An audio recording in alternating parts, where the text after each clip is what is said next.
Mesdames et messieurs, bonjour à toutes et à tous, chers téléspectateurs, bienvenue sur La Voix du Feu avec l'apôtre Johnson Suleiman. Le titre de notre message du jour est « Ô Seigneur, vide mon siège de mort », deuxième partie. Je répète, « Ô Seigneur, vide mon siège de mort », deuxième partie. Et le verset biblique qui sous-tend notre message est 1 Samuel chapitre 20, verset 18 et du verset 24 au verset 33. Alors, selon la compréhension de l'histoire de David qui devait s'asseoir aux côtés du roi Saül, bien comme David a dit que normalement, oui, qu'il était supposé s'asseoir aux côtés du roi parce qu'en tant que chef matériel.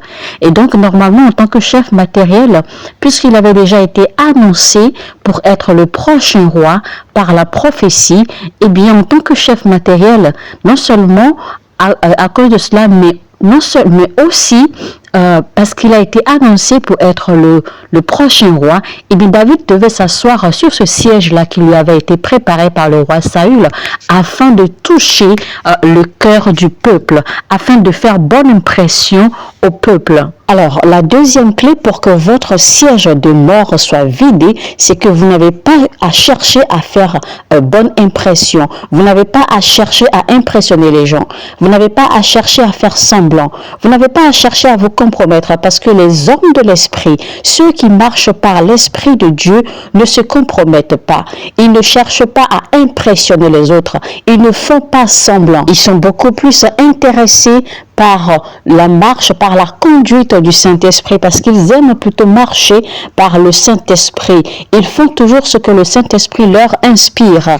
Donc, les hommes qui sont sensibles à la voix du Saint-Esprit ne cherchent pas à impressionner et ne font pas semblant. Les hommes qui sont sensibles à la voix du Saint-Esprit ne sont pas intéressés par ce que les gens disent.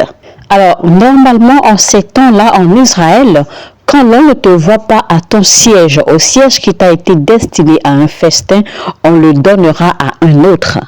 Donc, David connaissait très bien le risque qu'il courait à ne pas s'asseoir aux côtés du roi. Et pourtant, cela ne l'a pas intéressé. Il a pris le risque parce qu'il était sensible, parce qu'il a compris que ce siège en question avait été piégé par le roi. Vous devez retenir rapidement que tant que le Saint-Esprit vous conduit, personne ne peut prendre votre place.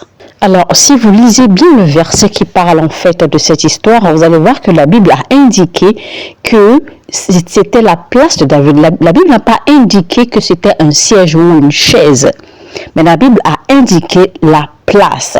Ça veut dire que si une place vous appartient, personne ne peut vous prendre tant que c'est Dieu qui vous l'a préparé. C'est pour vous dire aussi que dans la vie courante, si vous avez raté un emploi après une interview, et que quelqu'un d'autre a été pris à votre place, ça veut dire que cet emploi n'a jamais été pour vous. Si quelqu'un vous a peut-être chippé, d'accord, ou volé votre petit ami ou votre fiancé, c'est-à-dire que ce fiancé, en fait, ou ce petit ami n'a jamais été pour vous. Deuxième point très important à retenir, seul Dieu connaît le cœur des hommes, car le cœur d'un homme ne se dessine pas sur son visage. La Bible dit en fait que Saül, d'accord, soudainement avait commencé à demander après David comme s'il s'inquiétait pour lui, alors que c'est bien lui qui a préparé un siège piégé, une place piégée pour tuer David. Donc, il faisait semblant de demander après David comme s'il s'inquiétait, alors que son cœur en disait autre chose. Donc, c'est pour vous dire que c'est seul Dieu qui connaît la véritable nature du cœur des hommes. Il est dit clairement dans Jérémie 17, verset 9, « Le cœur est tortueux par-dessus tout et il est méchant. Qui peut donc le connaître ?» C'est pour vous dire en fait que c'est comme la Bible dit que le cœur de l'homme est désespérément méchant, désespérément à faire du mal. Qui peut connaître le cœur de votre épouse? Qui peut connaître le cœur de votre époux? Vous ne pouvez jamais connaître la vraie nature du cœur de votre ami ou de quelqu'un qui est autour de vous ou qui vit avec vous. Quelqu'un peut bien vous sourire, peut bien rire avec vous et pourtant a de mauvaises intentions qu'il nourrit dans son cœur. Pareil, les gens sont prêts à vous offrir des cadeaux empoisonnés, des cadeaux piégés. De la même façon, les gens font semblant, d'accord, de se réjouir avec vous alors qu'ils ont des intentions mauvaises en leur cœur. Vous devez aussi faire attention aux personnes qui n'ont jamais été d'accord avec vous et qui soudainement se mettent à vous sourire ou qui soudainement se mettent d'accord à se rapprocher de vous. Vous devez faire très attention. Mais il y a une seule confidence que j'ai que la Bible dit, c'est que 1000 tomberont à mon côté et 10 000 tomberont à ma droite, mais je ne serai pas atteint. Et donc sur ce, je vous dis ceci, peu importe qui est contre vous, peu importe qui se rassemble, qui complote contre vous, vous les vaincrez par la puissance divine dans le nom de Jésus-Christ.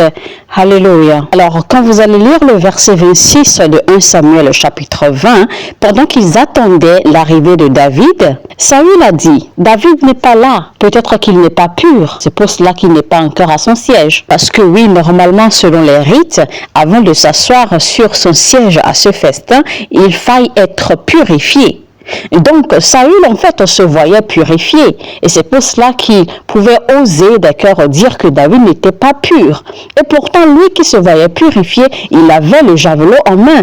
Il avait la lance en main, attendant patiemment que David vienne s'asseoir pour qu'il le mette à mort. La leçon à tirer rapidement de ceci, c'est que ceux qui portent du jugement sur vous ne sont pas dignes. Ils ne sont pas qualifiés du tout. Troisième point à retenir ici, c'est que Saül, en fait, était prêt à tuer David en public. Donc, c'est pour vous dire, en fait, que la leçon à retenir ici, les personnes méchantes, ceux-là qui ont des intentions mauvaises contre vous, n'ont aucune honte. Les personnes méchantes, ceux-là qui nourrissent de mauvaises intentions contre vous, se foutent pas mal de ce que le public dit. Ils se foutent pas mal de ce que les gens disent. Ils se foutent pas mal de l'image qu'ils laissent quand ils font le mal qu'ils font. Les personnes au cœur mauvais, au cœur méchant n'ont pas de conscience. Elles sont prêtes à faire du mal à quelqu'un. Elles sont prêtes à détruire quelqu'un, peu importe les circonstances.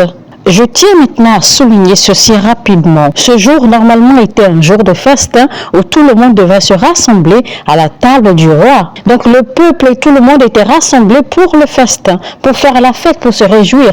Mais le cœur de Saül était nourri d'intentions mauvaises.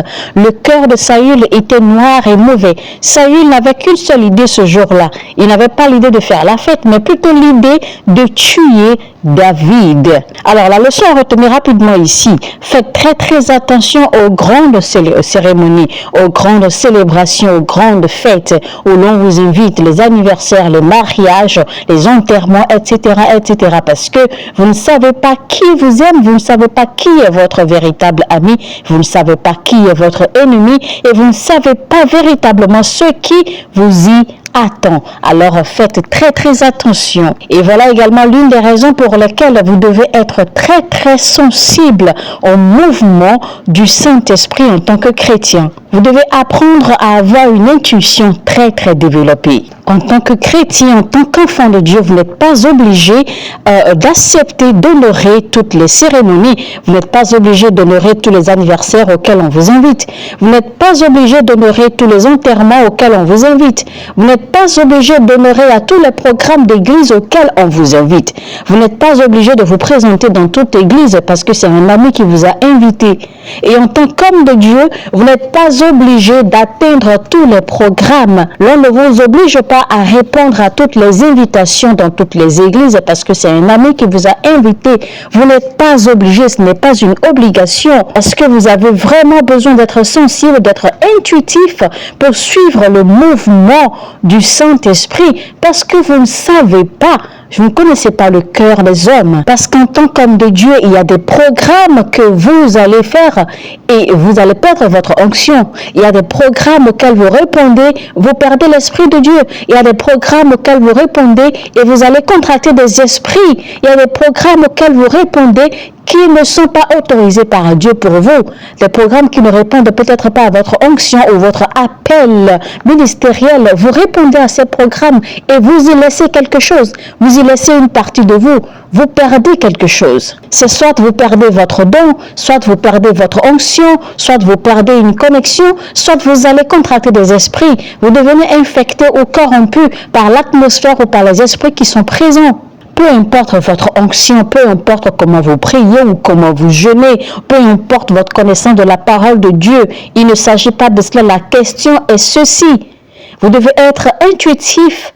Vous devez être préparé à toutes sortes de circonstances et de situations parce que durant ces programmes-là, vous pouvez également être attaqué. Il y a beaucoup d'hommes de Dieu qui se sont rendus à des programmes comme ça, qui sont revenus décédés ou qui sont revenus paralysés ou qui sont revenus affectés mentalement. Il y a plusieurs cas comme cela.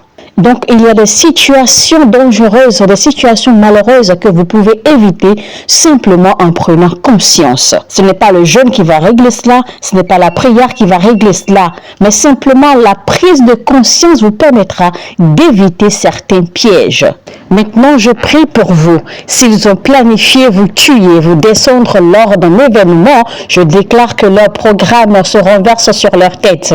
S'ils ont planifié vous tuer lors d'un événement, je déclare que leur programme a échoué. Une personne au cœur mauvais est prête à sacrifier n'importe quoi juste pour vous atteindre. Imaginez par exemple que le roi Saül était même prêt à tuer son propre fils Jonathan juste parce qu'il voulait atteindre David. Maintenant, je prie pour vous.